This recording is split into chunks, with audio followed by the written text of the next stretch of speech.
Alright guys, welcome back to the channel. Thank you so much for coming back to the channel and joining us and giving us your support. Hope everyone is well, staying safe and had a great festive period. Borders opened in Tassie on the 15th of December, which was a Wednesday if I remember rightly, and by the following Monday with all mandatory face masks indoors. So the Rona has finally taken a grip in Tasmania, and a little idyllic getaway is suffering the same as the rest of the planet.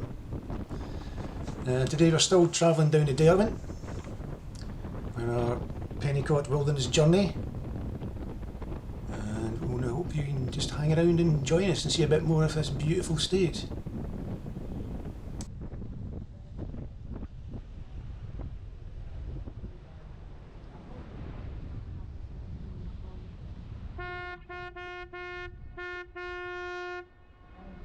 That wasn't me blowing my nose, that was Captain, Pilot, Skipper. Not quite sure what the title is, my maritime technology isn't very great.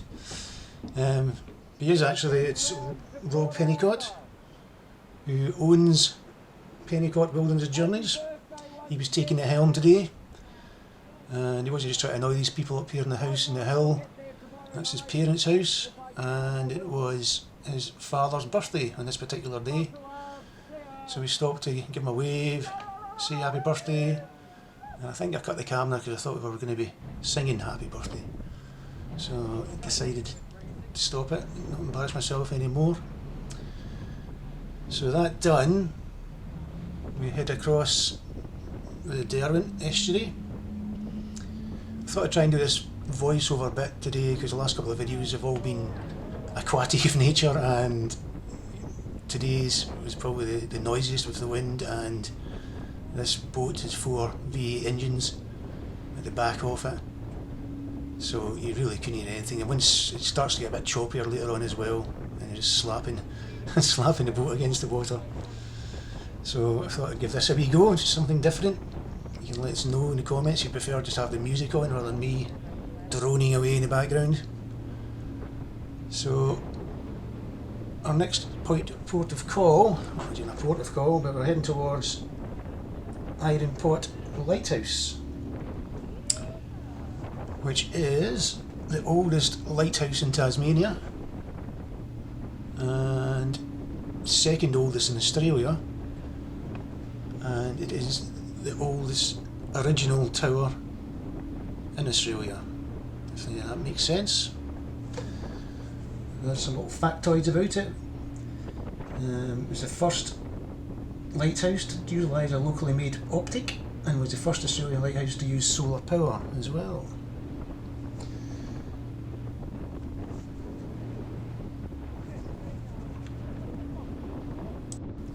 The origin of the name Iron Pot isn't really known. There's theories that it was because of the old whalers used to leave their iron pots on there in the early 18th century, and that's what gave it the name, gave the island its name. It used to be manned by convicts with 1 guard, and the whole island it stands on is about 0.4 hectares and marks the entrance to the Derwent River. It was built in 1832, and then in 1885 there was a 2-storey house built on the island as well. In 1862 there was a mini gold rush, if you can believe it, on the island, after one of the keeper's children claimed to find a high-grade gold-bearing quartz nugget. 200 potential diggers came rushing to this little scrap of land, but nothing was found. The only person to be born on the island was baby Essie, or Elsie Margaret Roberts, born to the headkeeper's wife in 1895. Later on in that year there was a huge storm, which waves were crashing over the island. The assistant keeper's quarters were evacuated, and then the actual main headkeeper's quarters were evacuated as waves washed away full water tanks, sheds, and the retaining wall. Everyone's retreated into the lighthouse itself, and in the morning, when the skies had cleared, they found kelp wrapped around the uppermost rails of the lighthouse, which is 20 metres above sea level. There was no loss of life, and the keepers had worked all night to keep the light going in the storm.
The Iron Pot Tower is unique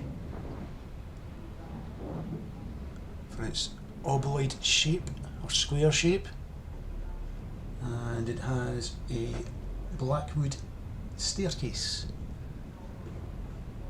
There's a derrick crane you can just see there as well, which was once used to get supplies on and off the island. Obviously still not in use, but you can see it there. And just to the right hand side you see that block, that's the foundations to where the house once stood. And I'll try and get a picture of that for you.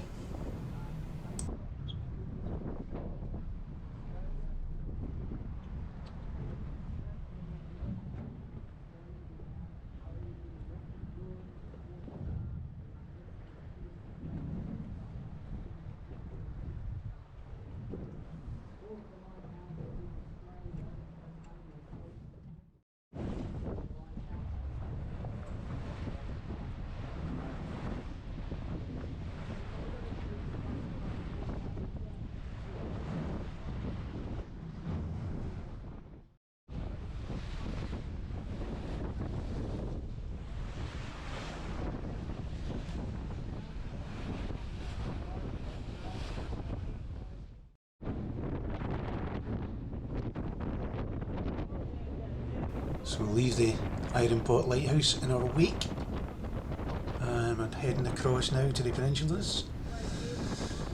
The formations, the rock formations here are dolomite, which gives a lot of unique formations around Tassie. Some are renowned across the world. It's going to be the next video, I believe. You'll see one of the more famous ones. I won't spoil the surprise before then though.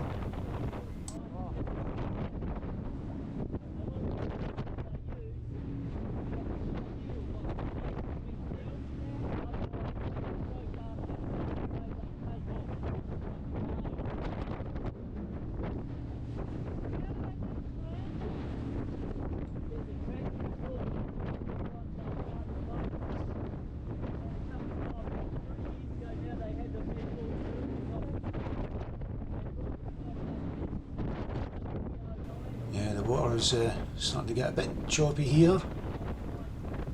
spray to the face there.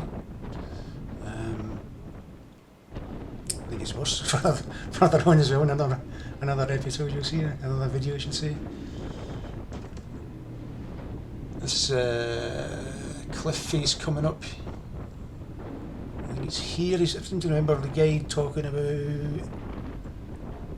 I can't remember, something to do, it's like nickname Battleship Point or something like that, or something to do with a ship anyway, because once you get closer to it, it looks like the prow of a ship. I did try and Google Battleship Point before I started talking about this, but nothing came up, so I might just be making it up and talking absolute rubbish. Pretty sure there's some maritime reference to it. It's once you go past it and look back at it. From here, it doesn't really look like a prow of a ship to me. Maybe an upturned boat. I don't know. I could be talking nonsense. I probably am. Ignore me.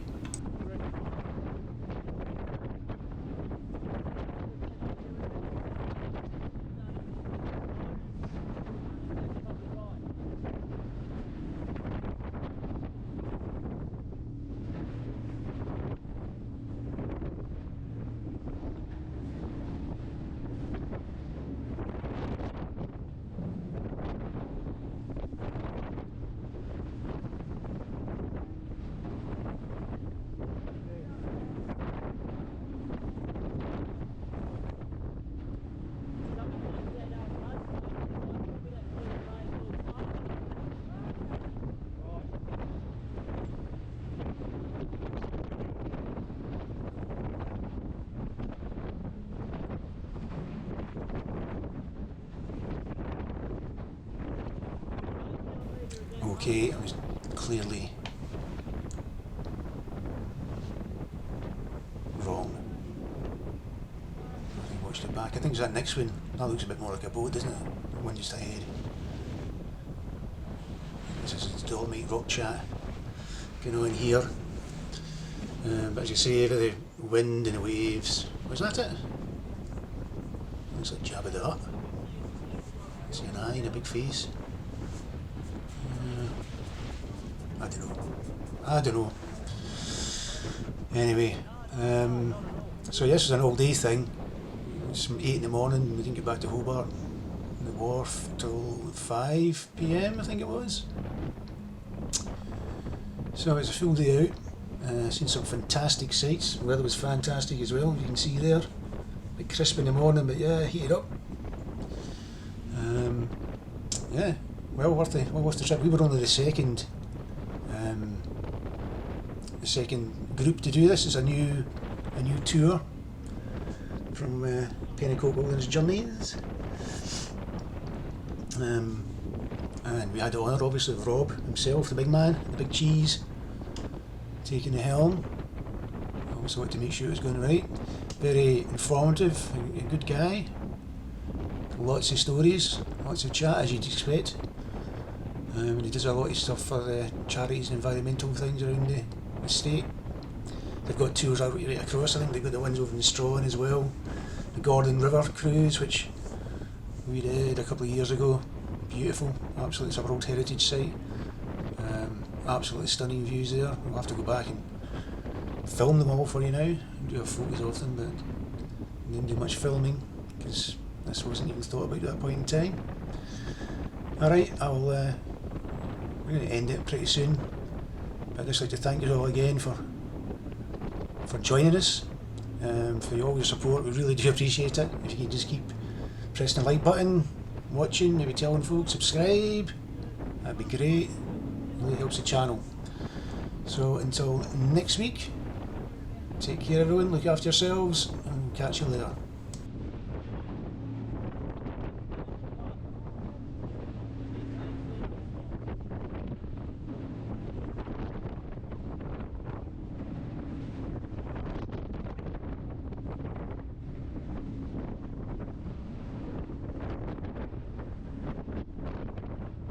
Just a EPS, that's the one he was talking about. Yeah. ships stand luff. I set my chat too early. Should have watched the video before chatting about it. Try to remember back to the actual day, which was a couple of months back now.